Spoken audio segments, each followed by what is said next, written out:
Welcome. And you'll see some others are starting to join us here. Wonderful. I am thrilled that you guys are here. This whole book tour is literally a dream come true, which means each one of you is in my dream right now. So we'll see where that goes. But one of the best practices of happy that is in the book is to count your blessings, not your curses. So I like to start with some gratitude. I'm very happy that all of you are here. Very happy to be enabled to be here to begin with. There's lots of people that helped me get here. Mission Point Press is one of them.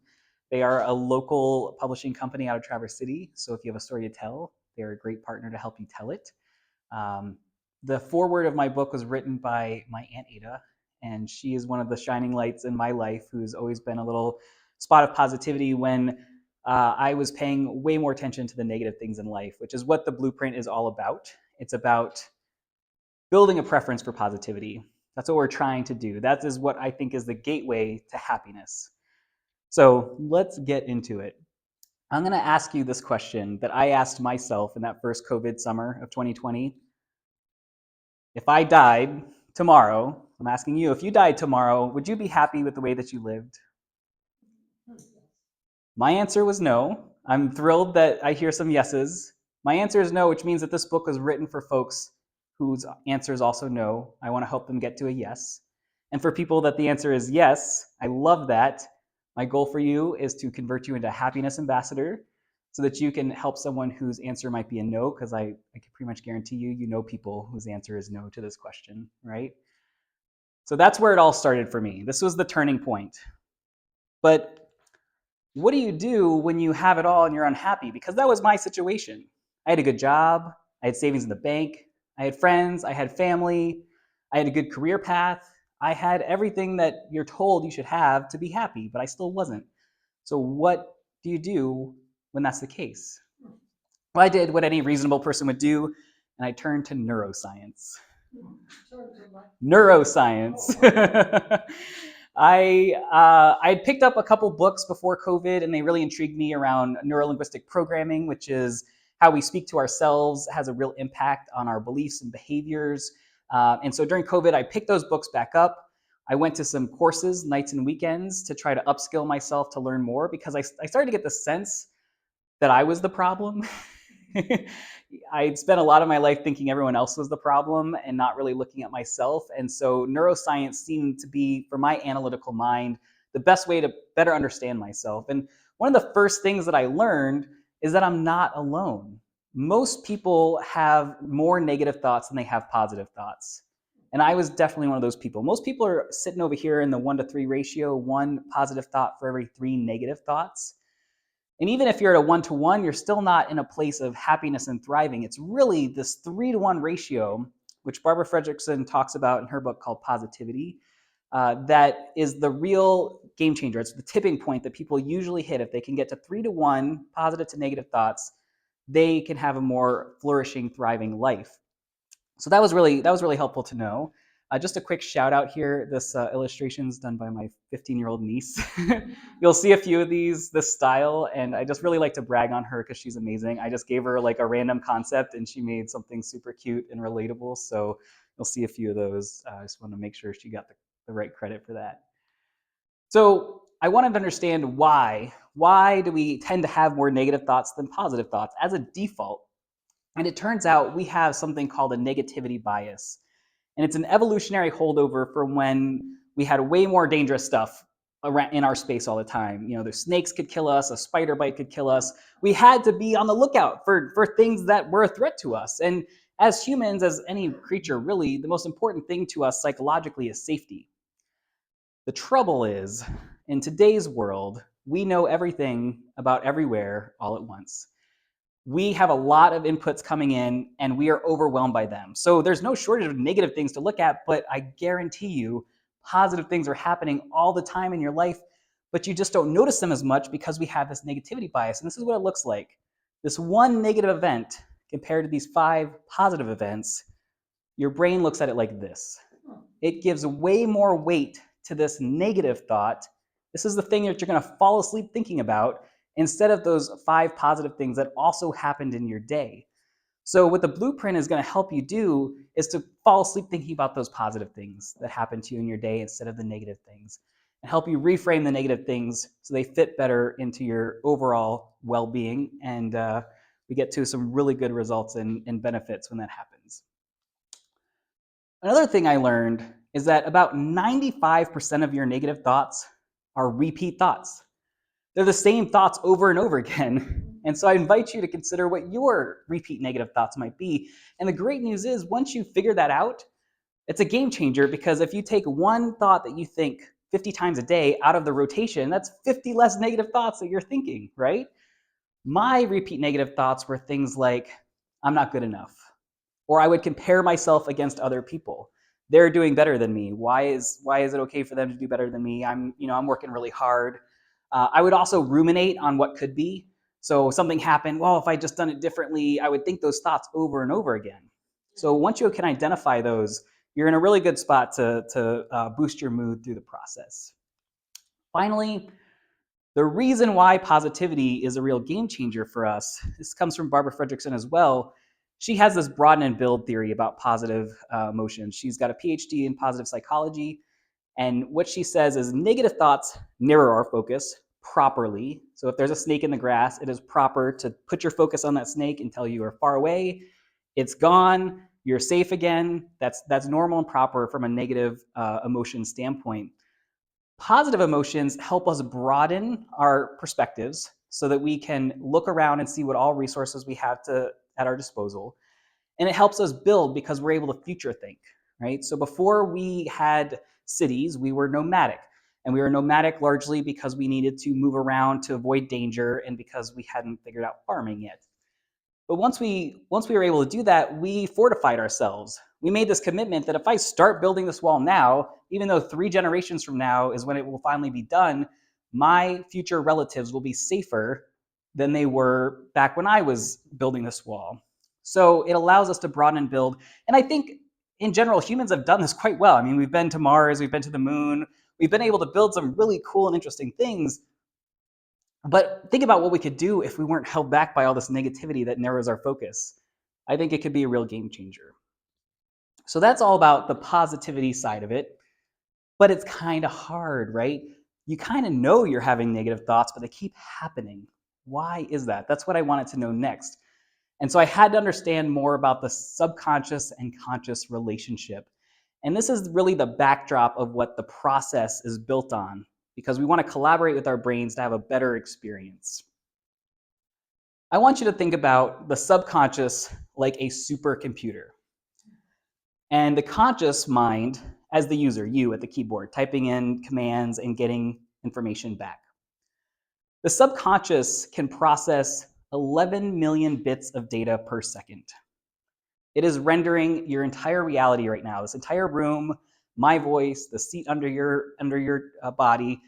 It is taking in all that information, synthesizing it, giving you a picture to your conscious mind, and you're able to focus on me talking, but you might not be aware of sounds coming from the hallway until I bring your conscious attention to it, right? So your subconscious knows way more than you do about what's happening. And it's only going to give you stuff it thinks you need to know, or if it doesn't have a pre-programmed subroutine that it's going to play out. And negative thoughts are a pre-programmed subroutine because you've been thinking about them probably most of your life.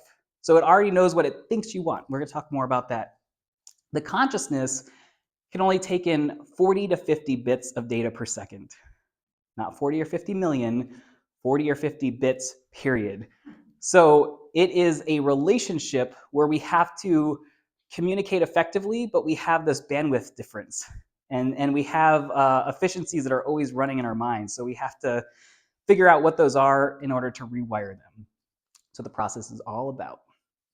Bottom line is this: your subconscious likes whatever you do most, regardless of if it's good for you, if it's healthy for you, if it's serving you, it doesn't matter. So if you spend your days doom scrolling on your phone, or like I used to do, watching 5 hours of news after a stressful day at work, for some reason I thought that was a good idea, when you have free time, it's going to tap you on the shoulder and say, hey, pick up your phone, see what's going on around the world. Because it thinks that that's what you want, because you do it the most. It makes no judgments about whether or not it's good for you. In contrast, if you spend your time in nature, reading a book, doing things that enrich you, if you do that more than you do the other things, your subconscious will prompt you to do those things. You'll get those urges more frequently. It's really a numbers game. It's about what you do the most. So the process is based on rebuilding the way that our brains work by repetition. So this is a wonderful example from my own life. Uh, if I tell myself I would like to eat more apples and ice cream as a way of losing weight or being more healthy or whatever, but I eat ice cream 5 out of 6 times, my subconscious is like, no, bro, you like ice cream. That's what you want. And so when I want something sugary, it's going to make me think of ice cream. And I'll think about going to the local store or going into my fridge. In fact, I had ice cream before I came here right down the road. So I will confess that to you. But by the way, just a quick side tangent. If you want to eat better, it's a really good idea to say something, I'd like to eat apples more than ice cream. Because if you say, I just don't want to eat junk food, your brain only hears junk food and it doesn't know what alternative that you want, it doesn't know that there's all this other options out there. You have to tell it what you want so that it can prompt you when you see it. You're walking past the salad bar and you think, oh yeah, salad. I told myself I wanted to eat more salads. And you'll be more accountable in that way. You'll have a more cohesive relationship with your subconscious, which is really important for any behavioral change in your life, is to align your subconscious and your conscious mind. So let's talk about the process, because that's what the blueprint is all about. The core of the blueprint is these 6 steps that'll help you improve your life. But before we get there, I don't think this is going to apply to anyone in this room, but there is a note about safety. If you're in an unsafe situation in your environment, your health, your mental state, it's going to be really hard to apply this process because it assumes that there's safety in your life, that there's nothing hunting you down, that there's no thing that is making your life unstable. So just keep that in mind, especially if you become a happiness ambassador and you want to share this with others, that safety is really important. So let's talk about the process. I'm going to give you the overview of the process, but I'm only going to dive into steps 5 and 6 because the whole process would take quite a while. I also would like you to buy a book, so that helps if you don't know everything when you leave here. So the first step is to declare your intent to be happier. And you might think, that seems silly. I already know I want to be happy. Why do I need to do that? But this goes back to that intentional relationship between your conscious mind and your subconscious. If you've spent most of your time thinking negative thoughts, your subconscious is convinced that's what you want to pay more attention to. So I actually have a visualization technique that I talk about in the book that helps you talk to your subconscious, because the subconscious is kind of an abstract entity. If you've had a dream, you kind of know what that's like. You know, it doesn't always make sense. There's visual elements. There might be kinesthetic elements of how you feel. There could be auditory. So I ask people to imagine themselves at a fork in the road. And to the left is this beautiful landscape with sun and Christmas bells and happy laughter and the smell of freshly baked bread. Like all the things that you love in your life is on the left side of this path. On the right side of the path is dark with screeching sounds and sewer smells, and that represents the negative aspects. And I ask people to visualize going down the happy path over and over and over again, because that is a way for you to talk to your subconscious and say, this is what I want to do going forward. Eventually, it will get the message and say, okay, going forward, this is what we're going to do. It's going to make the rest of the process much, much easier. The second step is to train yourself to notice when you're getting into a negative headspace, because you can't change something if you don't know it's happening. And because these are so routine and we've been thinking these thoughts probably since childhood or at least adolescence, we need to be able to learn how to notice. And there are some physiological cues that you can rely on because your subconscious communicates to you through more than words. I mean, I think very few people actually have an inner dialogue that speaks to them. Your subconscious is going to talk to you through your body. Sweaty palms, beating heart, talking louder, talking faster. Any of those physiological things that are happening to you are a cue to say, my subconscious thinks I'm in some sort of danger. I don't feel safe. I don't feel secure. I must be in a negative headspace. So that's a great way for you to train yourself to notice. There's also some other ways. The words that you use with yourself and with others, if they're primarily negative words like bad, moron, those judgment words that we say all the time. Look out for those negative ones. But also self-limiting. I can't do that. Well, I shouldn't do that. Why can't you? Why shouldn't you? Who's stopping you?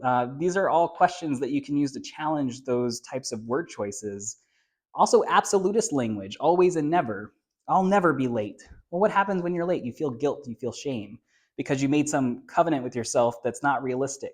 So, using absolute language is self limiting, even when you think it might be a good way to use absolutist language. So, those are all things to look out for when you're training yourself to notice when you're in negative space. After you notice, I need you to interrupt that negative thought pattern. The reason this is so important is because all of our experiences, every single thing that we experience, goes through the brainstem, which is the oldest, most ancient part of our brain, also known as the lizard brain. The only thing it wants to assess is if we are safe or not safe.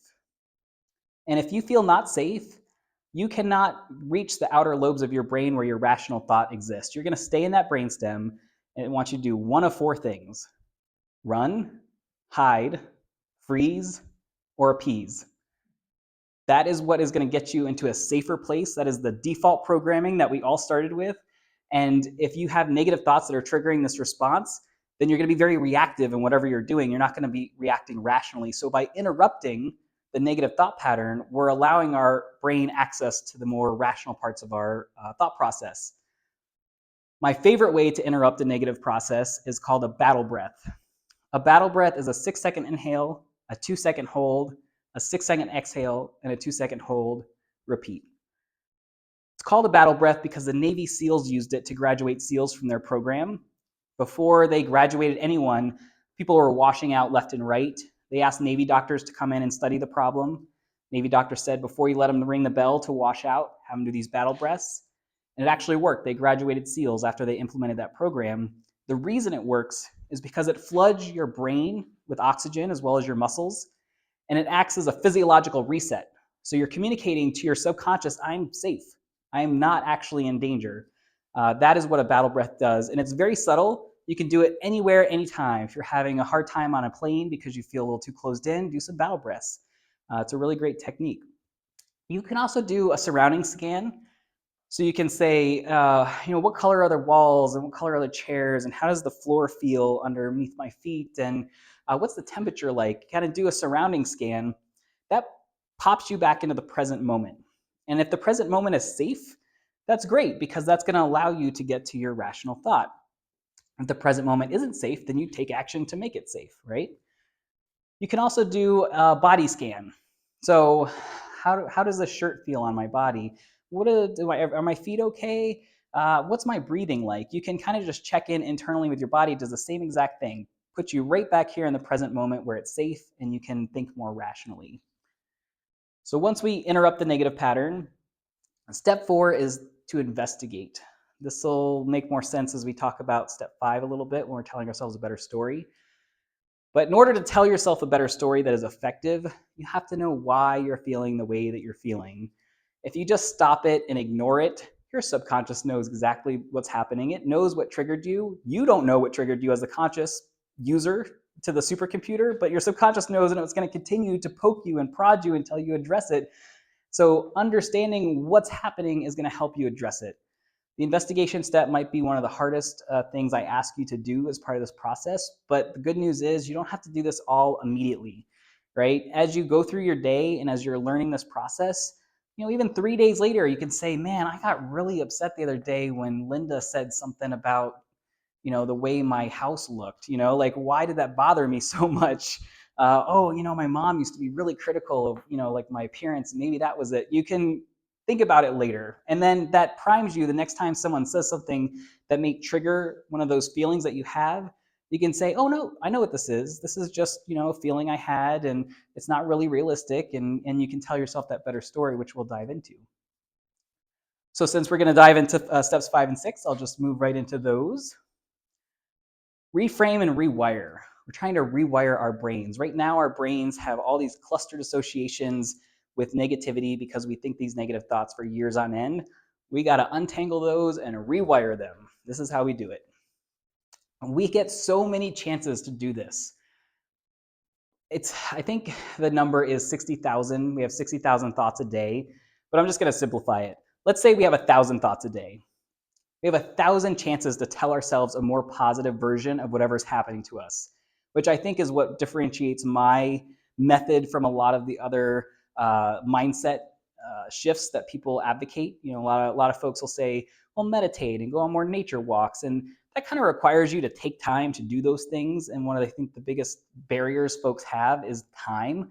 I'm asking you to just insert this into your everyday routine. You know, you're going to think thoughts every day. Let's make them good thoughts. One of the mantras that helped me get further down the road to actually build the process, help me calm my nervous system a little bit when I encountered challenges, is this one. So if the outcome remains the same, no matter what I do, I'd rather smile than cry. Because if the outcome remains the same, no matter what I do, the only thing I have control of is what I do, how I respond to what's happening. And given the choice, I would rather smile than cry. And that was a real game changer for me because I am a reformed control freak. I wanted to have control over my situation as much as possible. And that in life is just, it's a pipe dream, right? We have very little control over the world, but we have 100% control over this, over what we do, right? So this really helped me build this model for telling yourself a better story.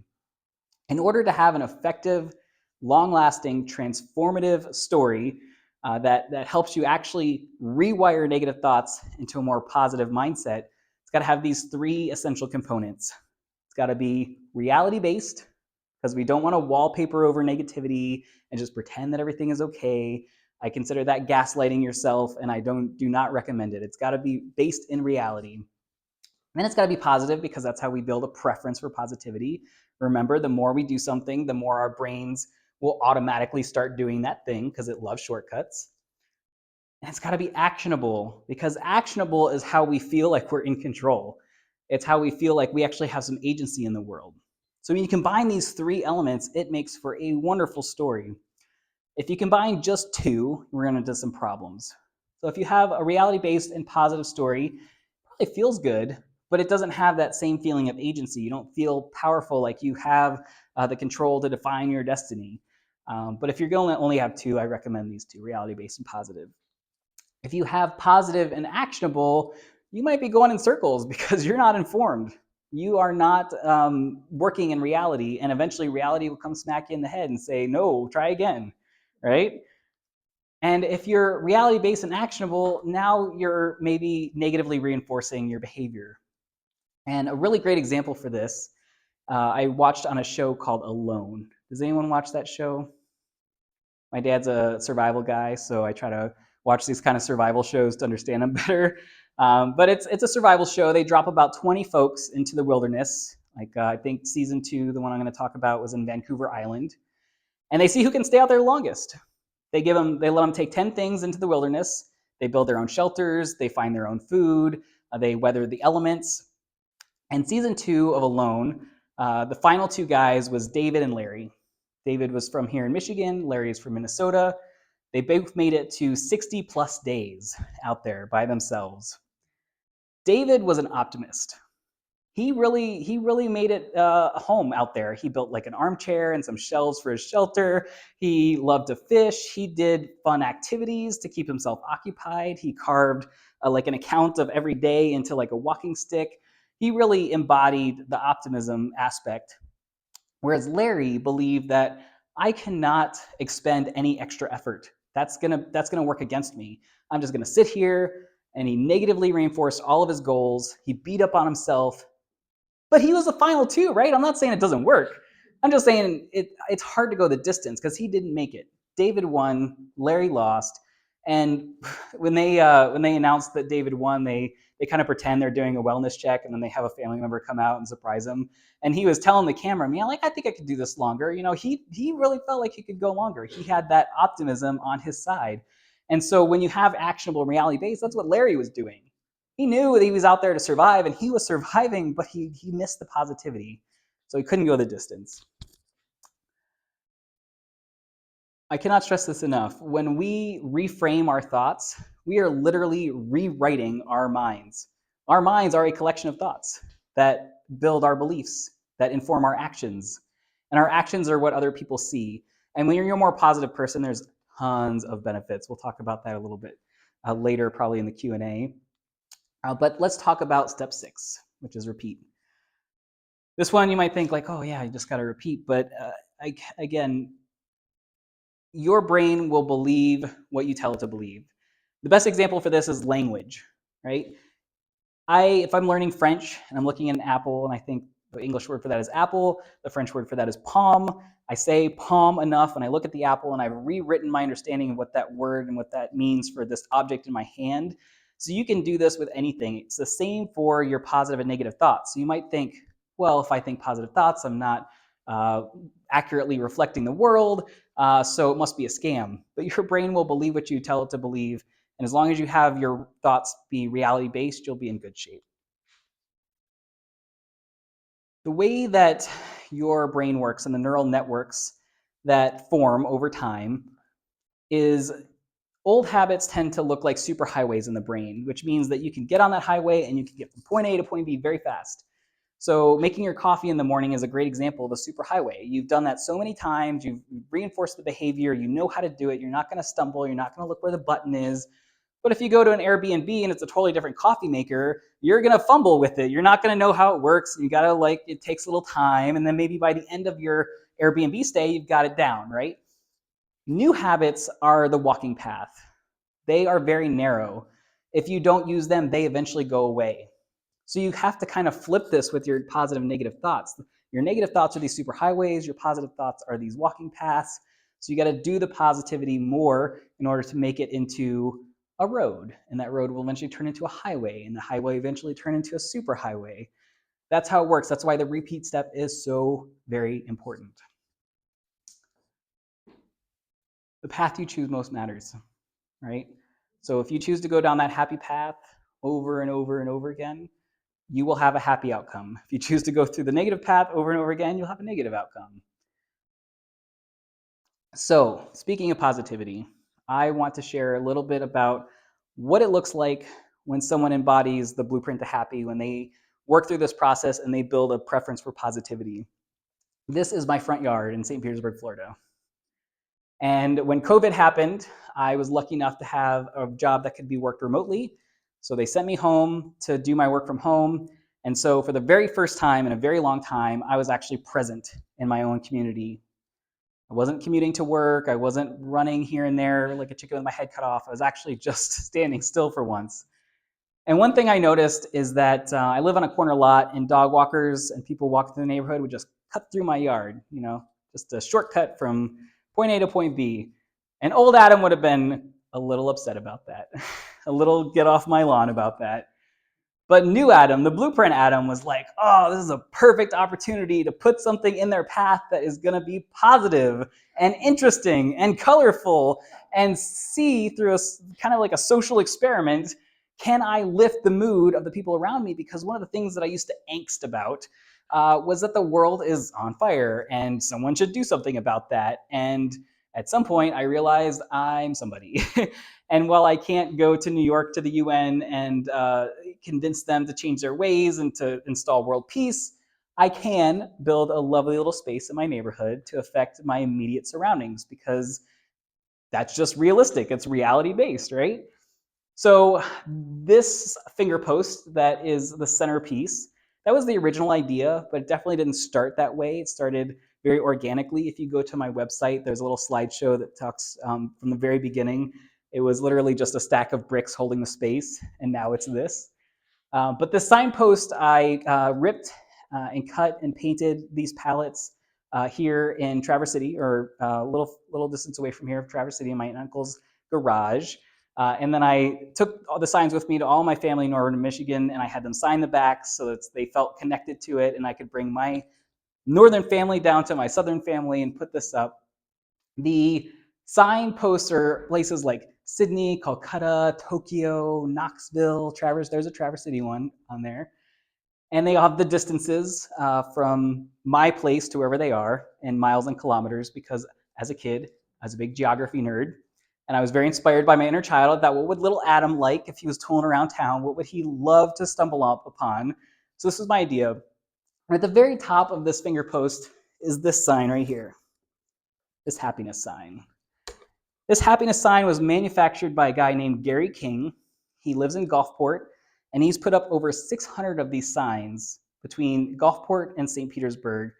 And his theory is if more people see the word happiness, they'll think about it more. They might even be happier. This guy's in his 80s and walks, climbs up a ladder with a hammer and nails these things into utility poles all around town. And he came out with a book recently, by the way, The Happiness Experiment. Check it out. He inspired me largely by just seeing this so much. So I think his theory works.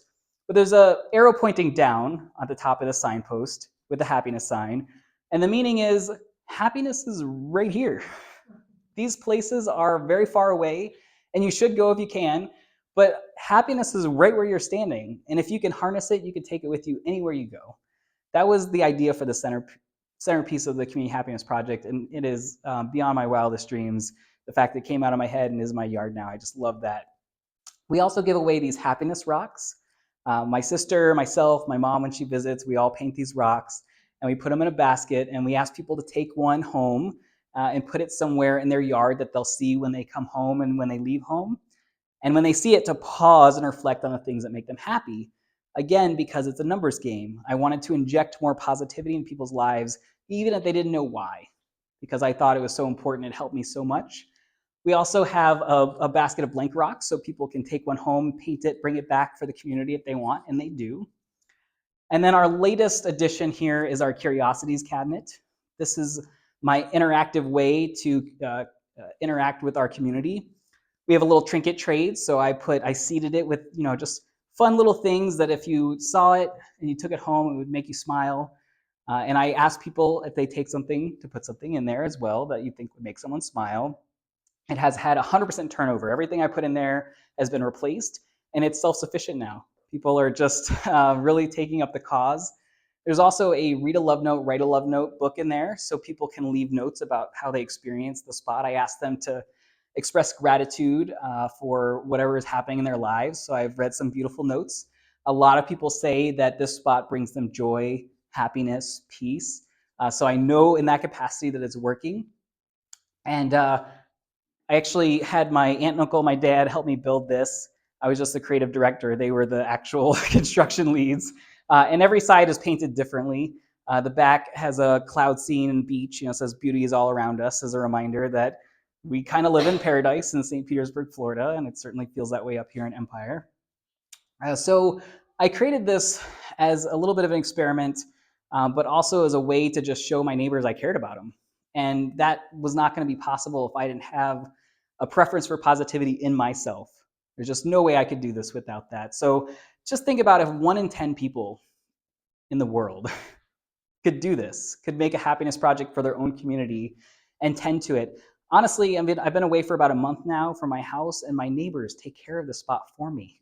I don't have to maintenance this very much on my own. In fact, I'll go out there to do something if we've got inclement weather coming, and it's already taken care of. Anything that's broken, people try to fix. It's been a really lovely experiment, and I know so many more neighbors than I knew before. I maybe knew 3 neighbors before this project, and now I know tons. I know dozens of my neighbors now. So it's been a really lovely experience, and I've given you the 30,000-foot view of our process. A few things in the book that are not process related are the Happiness Project I talk about in the book. I have best practices in there to kind of get you started. I have some maxims, which are like bite-sized pieces of wisdom that help you kind of substitute if you don't have your own story yet to tell. You can default to one of those. And then I talk a little bit about the benefits. So let me cover that a little bit before I'll let you ask me some questions. I think most people can agree with me that we have a lot of problems in the world. And I believe that building a preference for positivity makes you a better problem solver, because like Barbara Fredrickson explains, it broadens our perspective. It allows us to see more options that were hidden from us because of our negative, narrow mindsets. So I know I have personal problems, professional problems, my community has problems, my state has problems, my country has problems, the world has problems. If enough people adopted this preference for positivity, I think that we could become better problem solvers. I think that we could think more broadly. So I think that's my favorite benefit. But I also think it helps you build relationships and make them deeper. It builds because when you're a positive person, I think people are very attracted to that. And not only are they attracted to that, other positive people are attracted to that. They're looking for those kindred spirits. And they go deeper because when you feel insecure because of negative thoughts, it tends to close you off to people.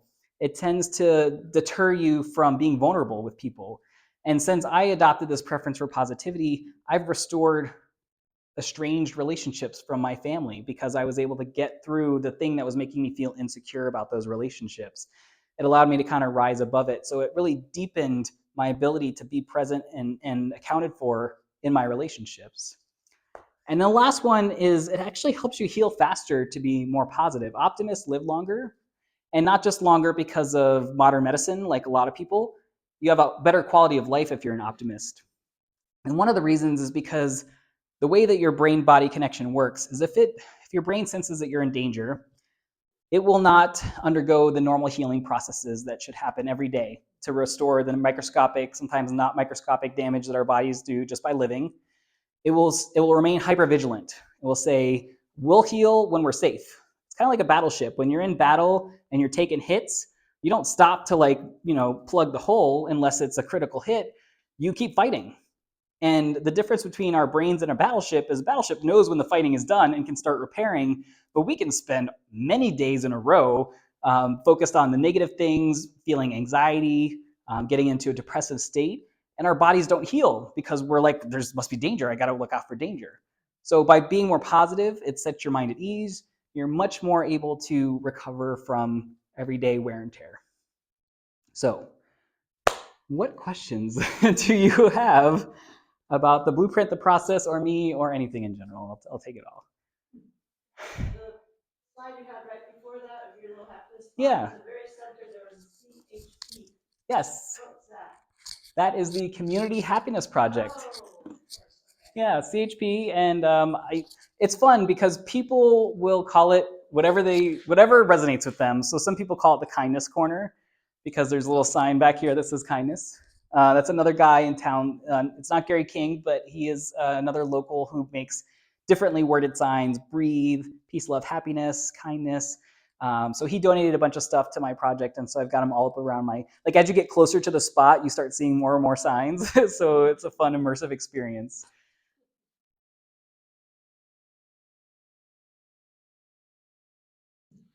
And the statistics you had about the frequency of, what was your term, being biased towards negativity, positivity, blinded. Mm-hmm. Is that human or is that related to certain cultures?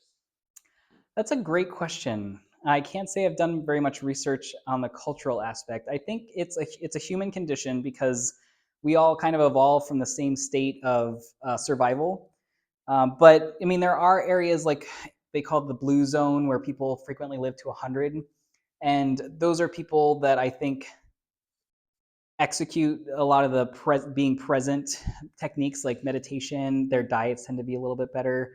I think that they're more psychologically safe. It's all about safety. If you think about, I think one of the examples I've heard in the past is a cat.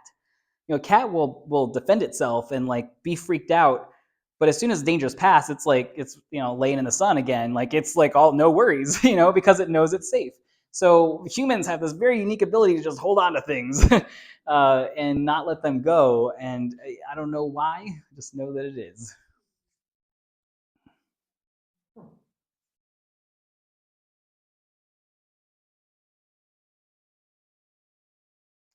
Great job with your presentation. Oh, thank you. I love your slide. Thank you. Fantastic. Big shout out to David who saved me with his laptop here because I didn't have the right connector. But that's all about adapting and overcoming. I can't tell you how many times I have run into a challenge. In fact, I had the pleasure of being on 9 and 10 News a couple weeks ago here in Northern Michigan, and they invited me out to their new station. I drove an hour to Cadillac, an hour back. It was like a six-minute interview. It was very fun. I enjoyed it. They told me that the tape would be online the next day, and the next day came, no tape online. Then the weekend happened, no tape. Monday I reached out, and they said, we were preempted by national news during your segment, and it didn't record. We are so sorry. It went out live, but we didn't record it. And for a second, I felt that, like, But my aunt and uncle still have a DVR. They did record it, and so I went into problem solving mode, and I set up my tripod, and I put my wireless mic next to the sound bar, and I recorded the recording, and I sent it to 9 and 10 News, and I said, hey, that's a bummer, but it's a great opportunity to practice the blueprint. Can you put up this video instead? And they did. In fact, they wrote an independent article, which they don't normally do, about my segment because they felt so bad about it not recording. So not only did I have the independent article, I had my video after all. So that's a great example of just being able to roll with the punches. Don't let bad things keep you down. You can't control those. You control what you do. Yeah. Adam, did you mention your website? I was perusing it this afternoon. It's really well designed. Oh, why, thank you. And there's a lot of really helpful content. Yeah. I don't remember the URL, but it's the name of your business. Yeah. So it's mindmaprenovations.com is my main site, but I have a vanity URL, blueprinttohappy.com, that will take you to my page about my book that has a little bit about what it contains.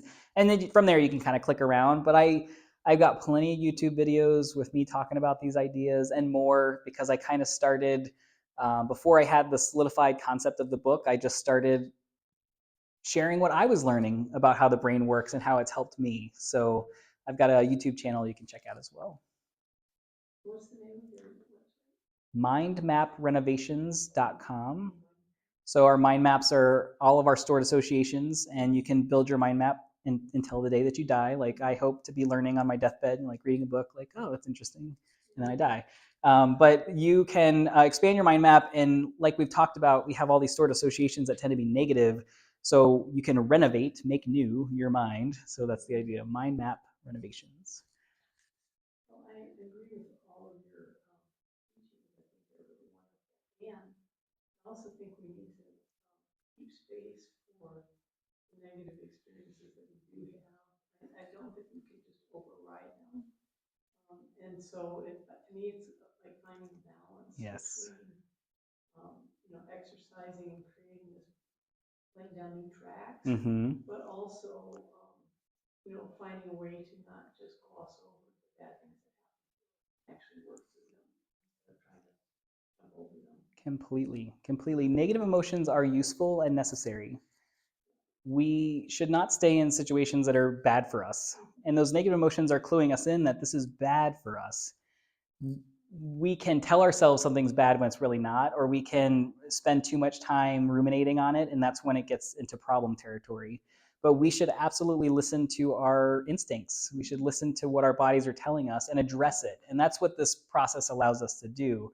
And actionable can be like, okay, this situation is bad and I'm going to get out of it. That's an actionable way to tell a different story, as opposed to what we often run into, which is learned helplessness, which is where I was with the world. The world's on fire. Why even bother trying to fix anything? Because everything's all jacked up. That's learned helplessness. I can do something. I am doing something. And it's making a real difference at a local level. And I'm trying to convince other people to do stuff that makes a difference on their personal level first. Then maybe they can get into their local levels. And if enough people do that, I think it'll really take off. But you're so right. We cannot wallpaper over the negative experiences that will inevitably come.